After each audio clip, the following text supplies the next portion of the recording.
Where's the treasure we didn't get? Somebody ping it. I'm throwing it off. It's right here. Screw you, treasure. Man And with overboard! that, welcome back to Table Flippin' Board Games. We're not salty at all that we just lost. No, not even a little bit. Our first loss on stream. Well, I mean, technically we had losses before if you count the competitive games, although I guess if that's the case, then I've never lost on stream. Gonna brush. What's this Wow. here? Okay. Anyway, welcome to Table Flippin' Board Games. I'm Gillyweed. We just played Forbidden Island, and if you missed that, you can check out the VOD on the Misscliks Twitch or YouTube channels. And definitely check it out. It was a heated game, but in the end, we were not victorious. We went down with the island. My co-hosts here are Ogre Yonder and Game Face Killer. Our guest this week is Defeb War. Should be a familiar face. Hi. I made a box of shame Nice. inside of it. Nice. Now I have a hat. What is this? No, it's We're- shade. We're Oh. of course on the Forbidden Shade. Misscliks channel. Misscliks is dedicated to uplifting females in the geek and gaming scene, and so we do have lots of shows that have lots of female hosts and a lot of cool shows in general, whether it's about gaming or board gaming, anything like that, D&D. So you should check out our channel and see the rest of our shows if this is the first one you're seeing. My co-hosts are getting really weird, so why don't we go ahead and start this review? Game Face Killer, can you tell us a little bit about Forbidden Island? Yes. So like I said, this was published just about 4 or 5 years ago.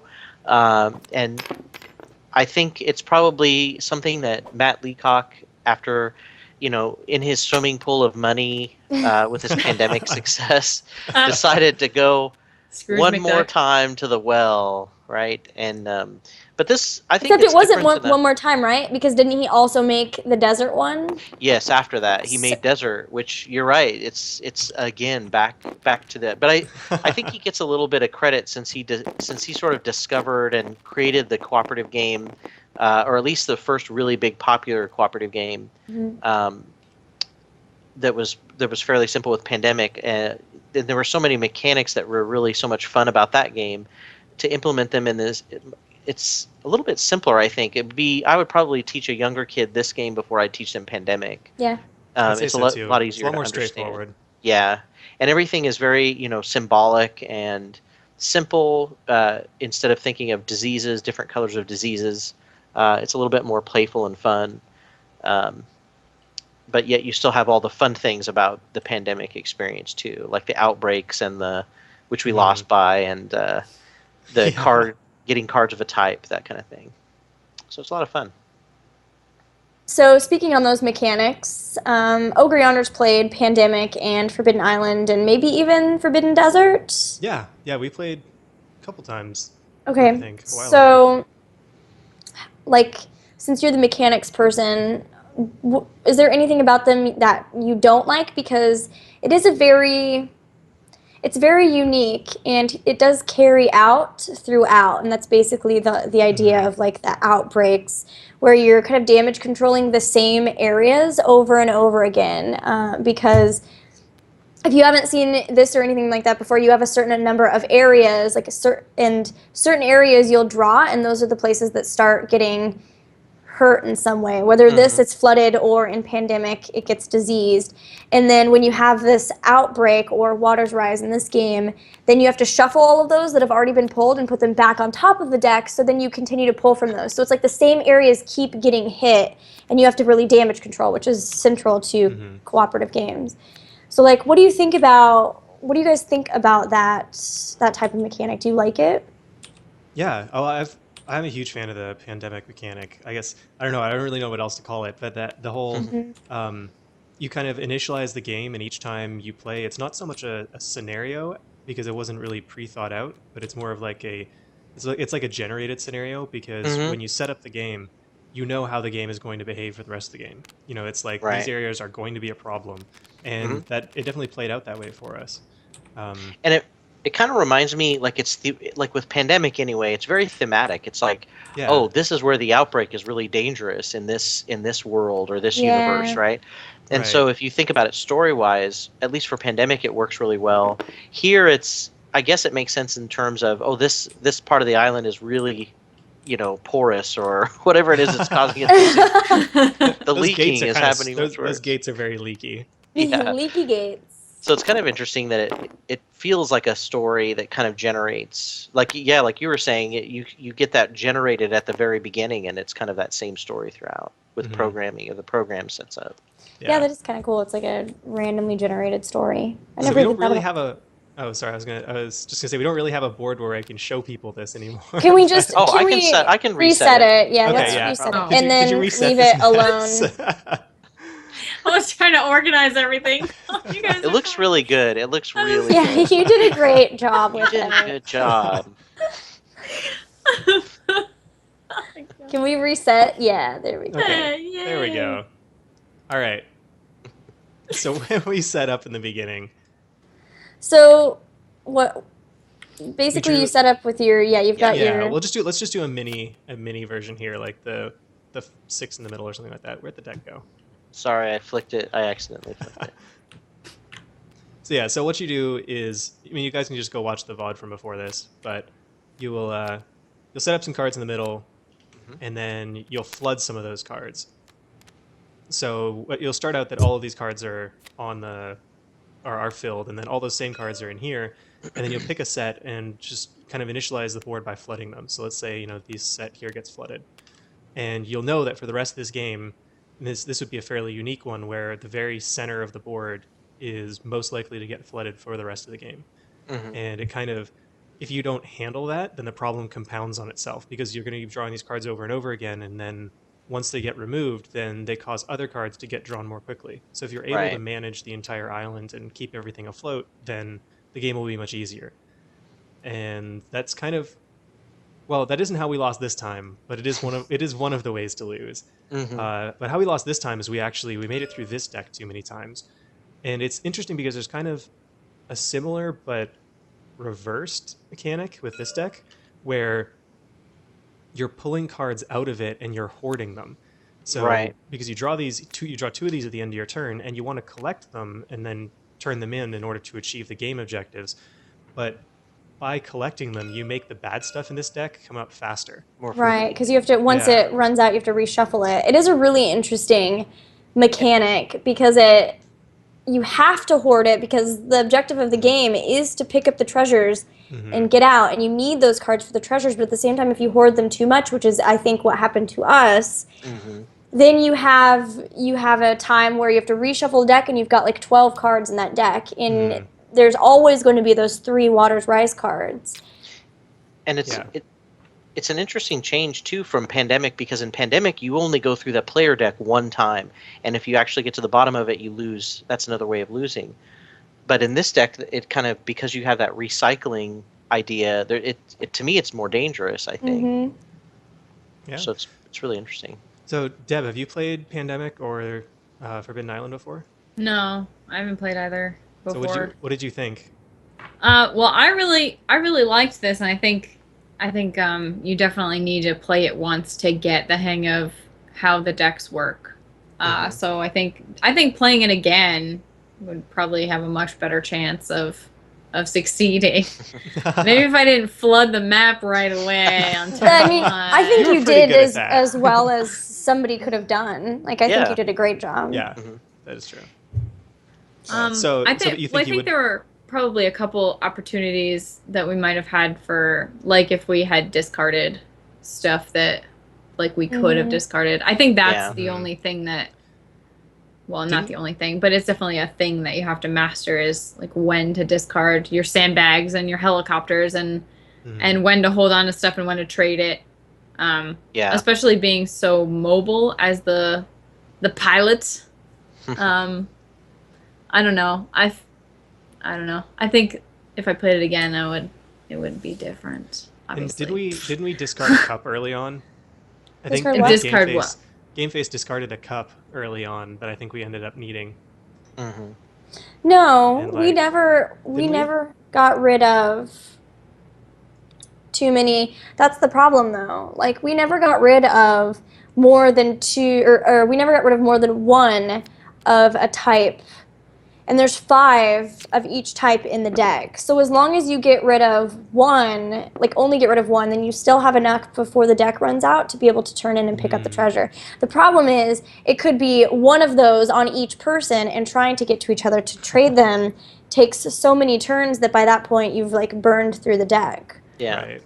And it's interesting if you look at the way this kind of maps out. It's like a grid of 20 cards. If you take 20 cards out of the treasure deck, you've got 8 left.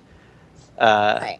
And so, and then the combination, the permutation of what it could possibly be in each person's grid, if it's mixed up enough or messed up enough, then it's a lot more dangerous of a game. I feel like it must be much easier to play just with 2 people. Because you just automatically have those extra 10 cards in the deck at all times. Yeah, that's true. So we probably were playing it on expert difficulty anyway.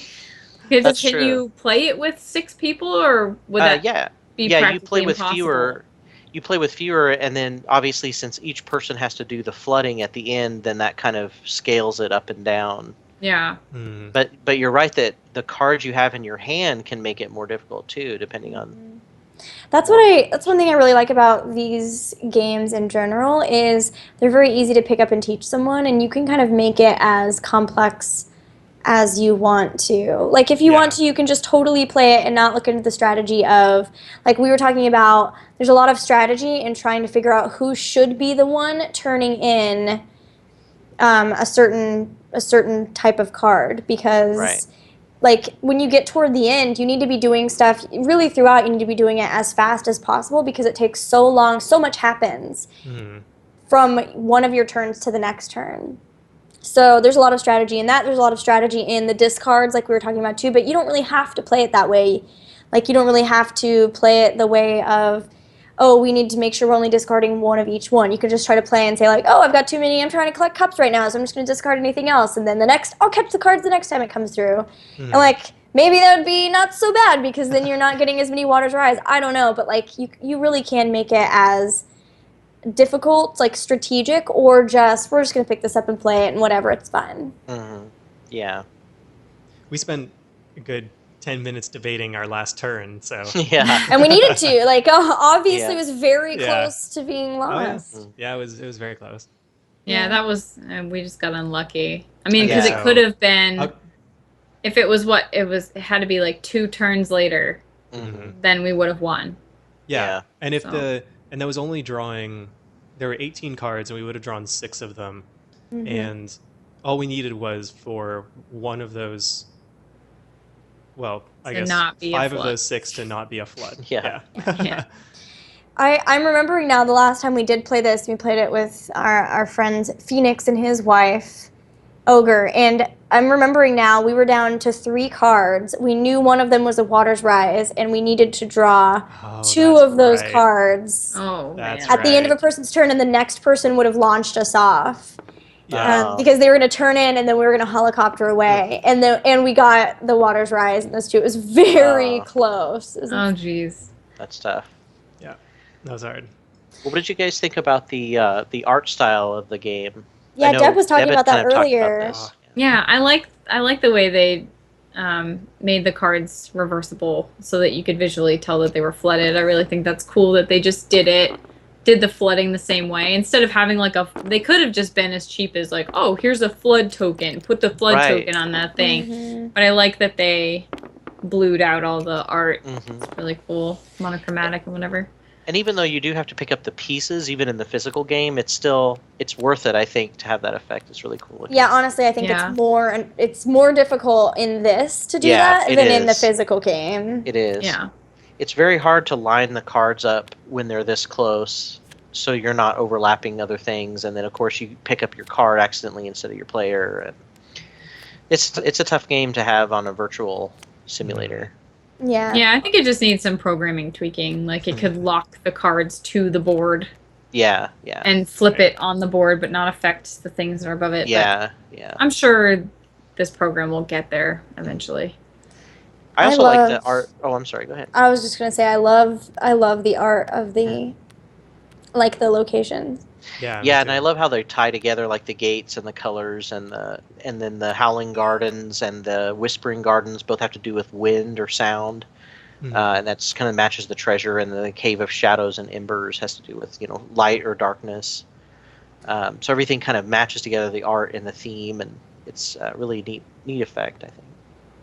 Yeah, I mean, I didn't even realize about the gates, but that's where most of the adventurers enter, and like it kind of corresponds with the color of the adventurer pawn. So that's really cool. Yeah, and then the pilot comes in on the helipad, and the diver comes in where? On the Iron Gate. Iron Gate, yeah. Oh, okay. So if there's 4 gates, where's the 6th enter in? Is there just 5? No, where's the navigator at? Oh, Gold Gate. Yeah. But I thought wasn't and the there Silver Gate. There's 5 gates. Oh, there are. Okay. Yeah, because the iron. Yeah. Yeah, I think the art is really awesome. I like this game too because I think it's a really good emblem psychologically of cooperative games. Like cooperative games are meant to be damage control, like working together against whatever's happening in the board, like damage control wise. And I really like that too because this game does require, like, even though it's very simplistic and your turns are very simple and short, it does require a lot of like planning. Or it can require, like I mentioned before, you don't have to. You can play it pretty like standard, but when it comes to like trying to get the cards to each other and working together to try to make sure that certain areas of the island that are vital are not sinking, I think that it's a really cool cooperative game because you do really have to be working together and saying like, okay, I can cover this. Is this like something that can wait until your turn or is it something that's more urgent and I need to get over there? I think that it's a really cool cooperative game. It's also sort of a check your ego at the door game because you might want to be the one that turns in a certain type of thing, but it's like, all right, well, you're not going to get to turn in fire. Like, sorry, somebody else is turning in fire. Yeah. Because it kind of seemed like for like most of the game, it was like, oh, I'm going to get to turn this in. And then it's like, all right, I'm giving all my cards to other people. All right, I'm not turning any of these things in. Good luck, everyone. Have fun. So it's really like, and being super competitive, like initially I was like, oh, I really want to turn that in. And I was like, you know what, whatever, I want to win. Let's go. So I think it's kind of interesting kind of cool that way. Yeah, it's interesting in the skills that it can teach, like the idea of doing something for the good of the group as opposed to good. Yeah. So there's an interesting element to that than what it can kind of teach kids. That's definitely something I've been thinking about with implementing the board game club with my students. Because I have to explain it to like in my flyers or to parents, what kind of skills are they going to teach them. So it's really interesting.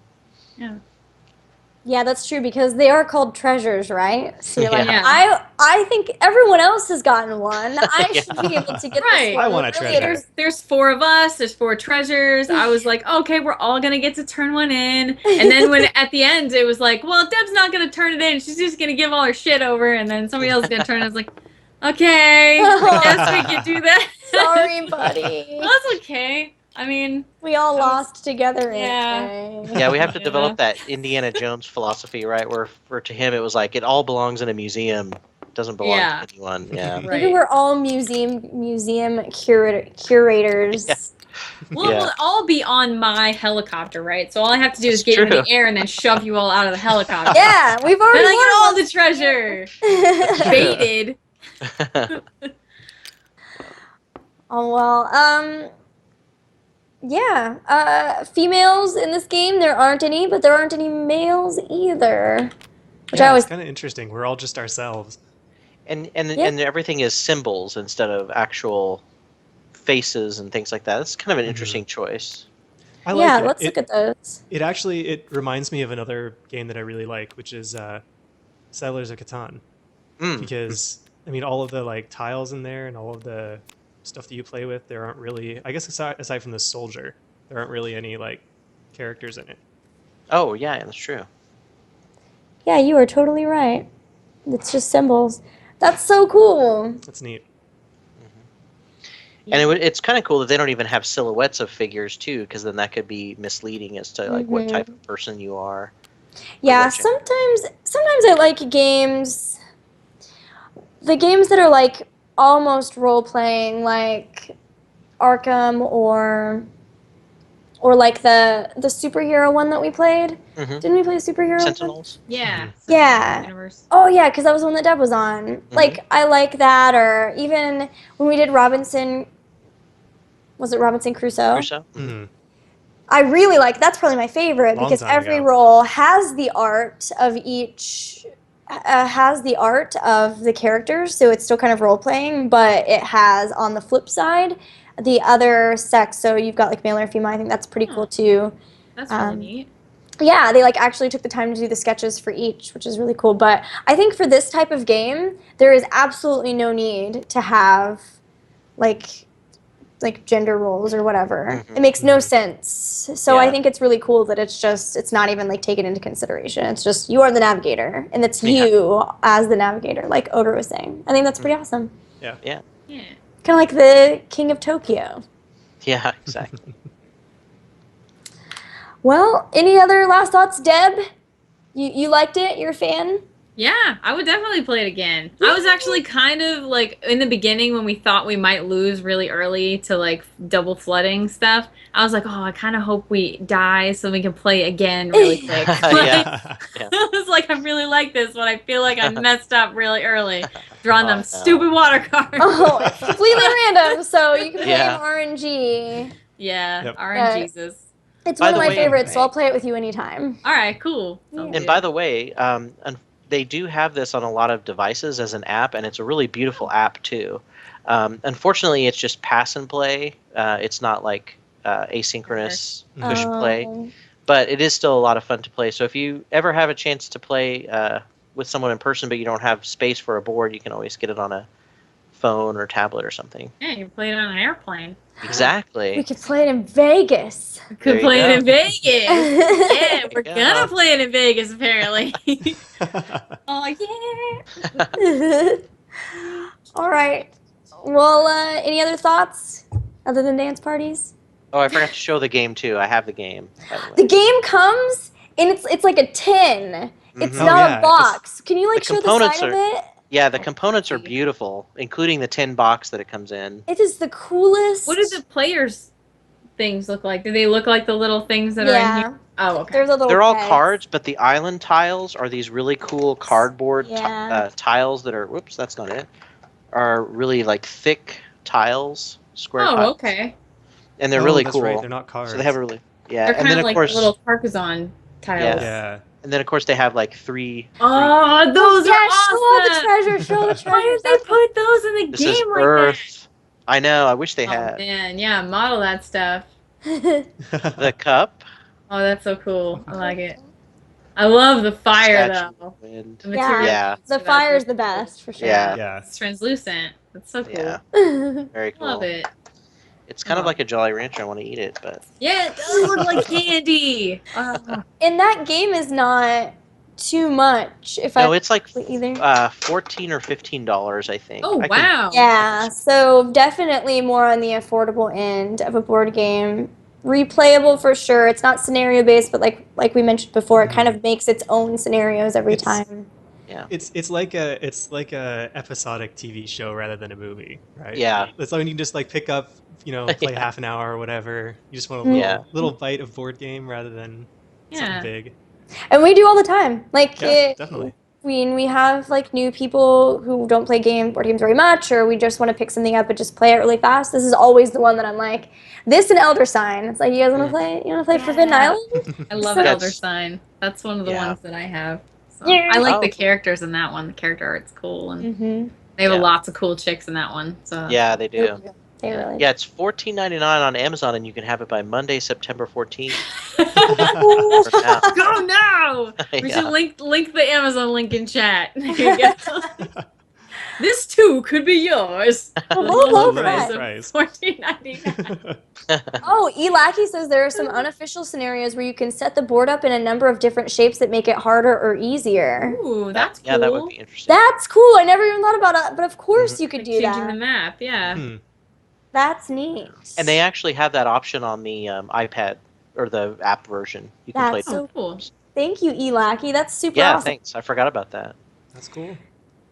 Well, cool. I give it, I mean, it's one of my favorites. Solid A+ for me. I love Forbidden Island. But I think we're about done. So before we flip the table one last time, let's go ahead and talk about where people can follow us. You can find me on Twitch, Twitter, Facebook, and YouTube, all Gillyweed SC2, Gameface Killa. Yep. You can follow me in the hallways or out on the streets. On Twitter. On Twitter at yes. Gameface Killa. I do tweet every once in a while. I need to get back to that for sure. Definitely. I feel like with that name, no one should be following you on the streets or in the Exactly. hallways. Never. Ogre? You can find me on Twitter at Ogre Yonder. I tweet about programming things. And DeFebruar, thank you very much for joining us again. Where can people find your stream and your social media? You can find me on Twitter and Twitch at DeFebruar or twitch.tv/DeFebruar. I stream lots and lots of heroes, as a lot of you already know. And I also do a show on Sunday called Master Minutes, where we play random games we've never played before and try to learn them as fast as possible, swap games, and teach the other person. It's really fun. It's a good time. Yep. Yeah, awesome. Yeah. And then I'll be in Vegas next week. You can find me there. Watching GillyCast. Oh, yeah. Very jelly. Yeah. I'm so excited. Pretty cool. My first time in Vegas, guys. Okay. Yeah. Woo! Well, thank you guys so much for hanging out with us. We hope you enjoyed this. Check out our other episodes if you want to on YouTube. And for sure, please do follow Misscliks, Twitch, Twitter, Facebook, and YouTube. All Misscliks. MISSCLIKS. You can even subscribe on our Twitch channel if you're feeling very generous and get some cool emotes. So thank you so much, and we will see you. Are we doing it next week? Probably not next week. We'll see you in 2 weeks. Flip the table. I'm doing it this time. Yeah. Yeah. Beautiful. Bye, guys. Bye. See ya. Bye.